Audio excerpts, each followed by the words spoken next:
It took a lot of courage to share everything that you did with us today. So well done already, and you haven't even answered questions yet. Thank you.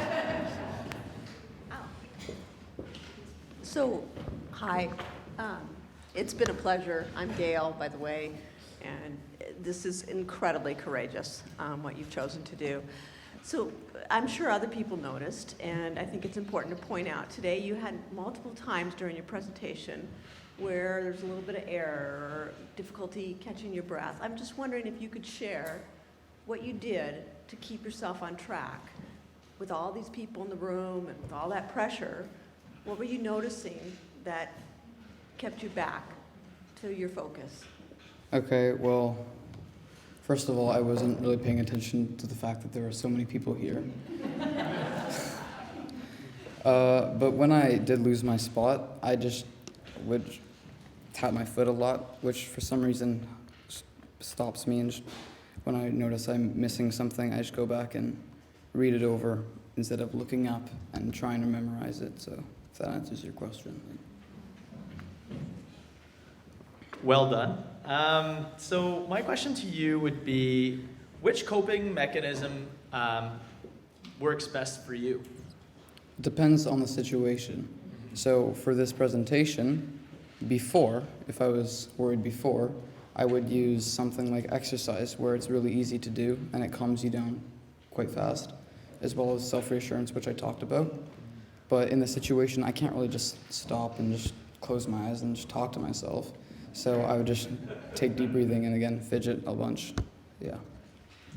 And I guess one last question is, what is one piece of advice you would give to somebody who suffers from one of the anxiety disorders and is faced with a situation that they want to avoid? That was different than the question you sent me, actually.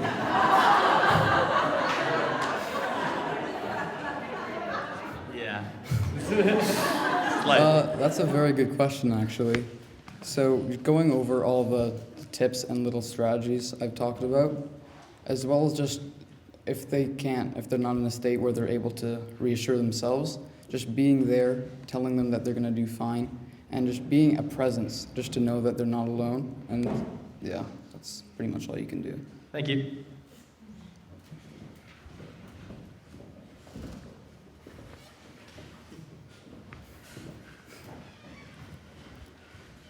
Hello.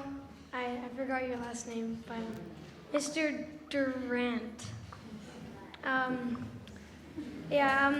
I thought it was great, and I was just wondering, what do you think was your favorite disorder to learn about? Even though I'm not sure that's, never mind. No, I mean, it was interesting to learn about them all. And I think that they're all mostly equal because each one has a different range of people who are sharing their life with that disorder online. And it's interesting to learn about how those people had that disorder and managed it. But my favorite one was probably generalized anxiety disorder because I have that one. So yeah, it's the one I could relate to the most. Yeah, I really liked it. And I don't know why, but it made me feel a lot better about myself. Oh, well, good. That's what I was trying to do.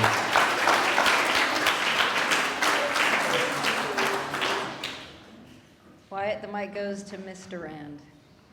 Oh. Wow, okay, Mr. Durand. Do you ever see yourself having a future in this field of knowledge? That is a very good question. I have no idea. If I was, actually, that's a stupid answer, but most likely, it's because I already know a lot about it and I'm interested in it to keep learning about it, as well as educating other people about it, like I've done here, hopefully. So, yeah. Yeah. Okay. Mr. Durand, do you think doing this project helped cope with your anxiety? Pardon? What was the question? Do you think doing this project helps you with coping with your anxiety? Oh, for sure. So many different things I've done to prepare have helped me so much, as well as working with my advisors to help learn about myself and my project. I don't think those are the best answer, but yeah, definitely. Great job. What do you think would be the most common anxiety disorder? That's also a very good question. I have no idea, actually. I would assume maybe generalized anxiety disorder because it's very broad, I guess, and it doesn't focus on a specific aspect of someone's life, so yeah. Mr. Durand, that was an absolutely fantastic, eye-opening, and just wonderfully articulate presentation. I am so proud of you. Well done. Thank you.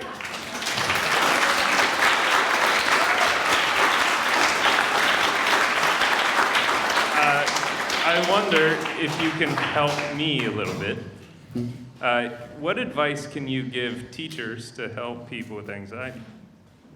What is the anxiety around? Well, I guess let's go with your generalized anxiety. I mean, is there anything that you say, just could you give me advice on how I could have been a better teacher to you? Well, first of all, you're a perfect teacher. So, I don't know. The report cards are already written, so just speak Okay, freely. I take it back.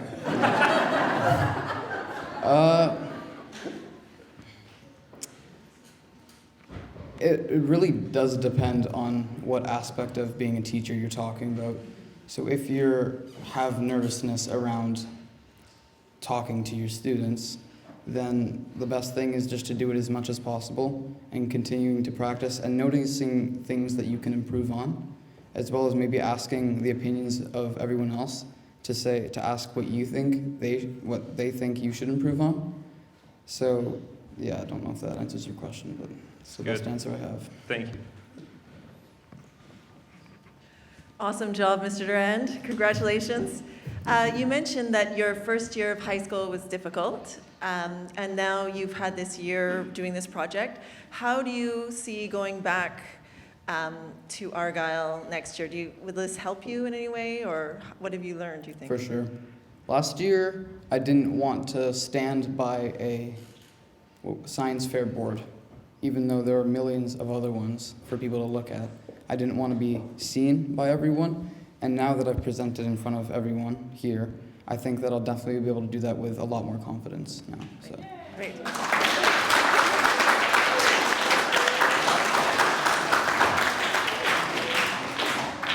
Thank you so much, Mr. Durand, for what I really take to be an incredible gift to this audience today. You were so authentic and honest and really insightful with your words, so I want to thank you for that.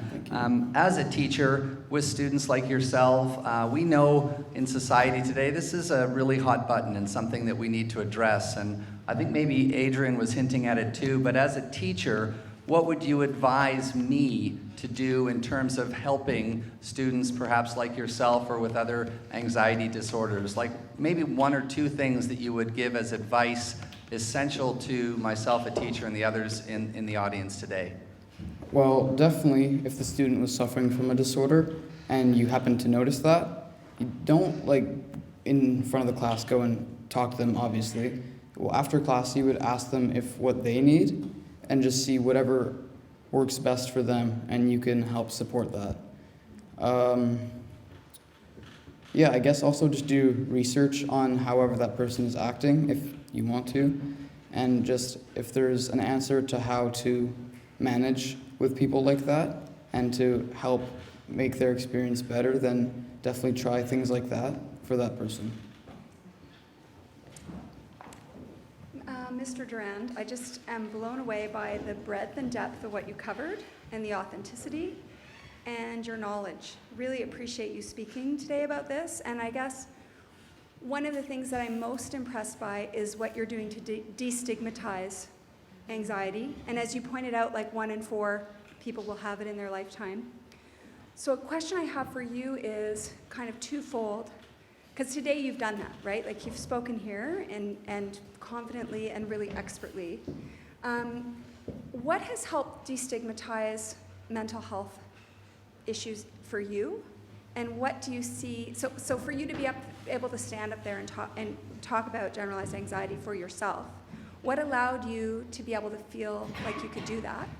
What have you encountered in your life that's destigmatized it? Because I think a lot of people would be fearful of doing that, and what you're showing is how well people cope and all the strengths of having an anxiety disorder. So I'm wondering if you could speak to that. Yeah, well, that's a very good question as well.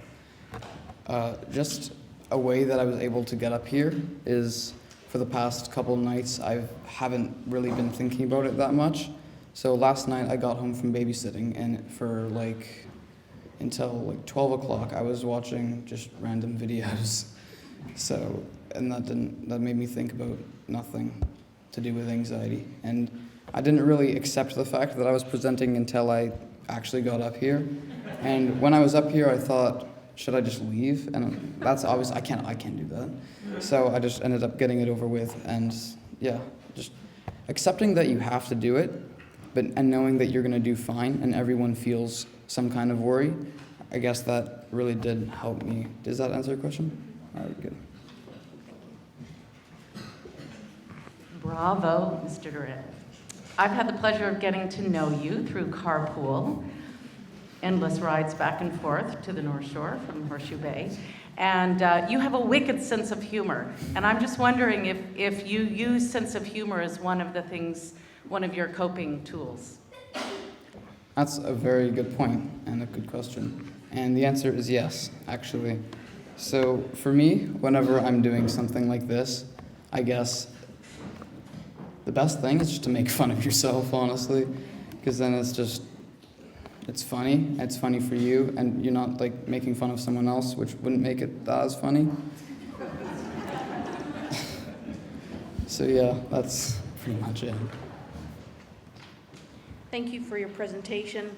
I'm wondering if through your discovery of knowing yourself better and whether or not you believe in the label or not, what would you say you're grateful for through your discovery that you have this disorder? Is there a positive that you walk away from? I guess the best thing about having a disorder is also the fact that you have lots of people around you who may also have understandings like that. But if not, also just being there to support you and trying to understand how you feel, but as well as just being there just to comfort you when you're feeling worried and stuff like that. Thank you. No problem.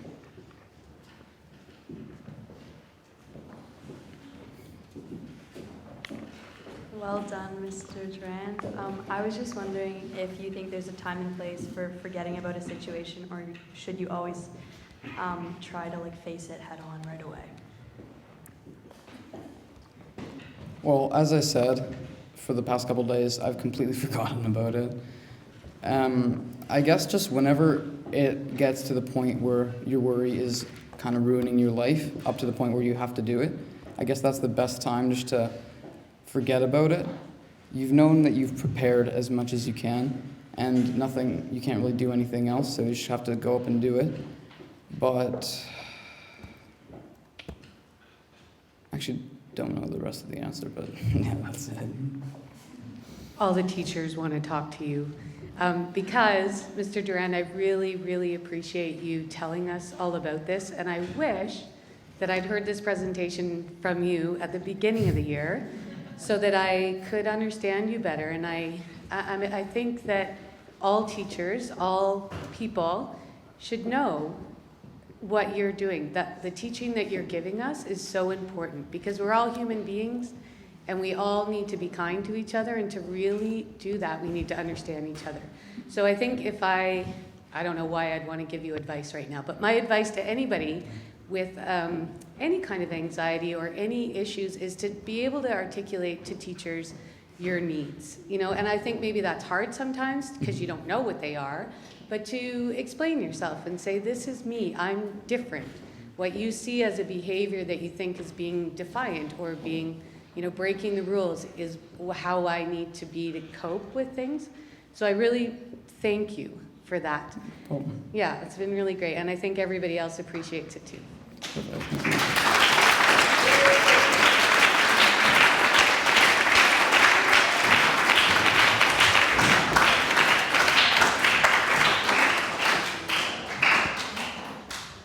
So one time I had a nosebleed from being too stressed. On a scale of 1 to 10, where does that fit? A nosebleed? Yes. Are you scared of having nosebleeds? Like, No. then probably a 1, actually. Thank you Oh, for to your the point honesty. where you get a nosebleed because you're stressed. Yeah. Then you're probably very stressed. So I'd say probably from 6 to 10, probably. Thank you for your honesty. Yeah.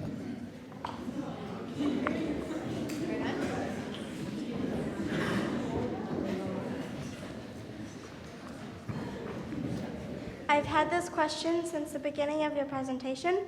Did anyone come to rescue you off the bridge?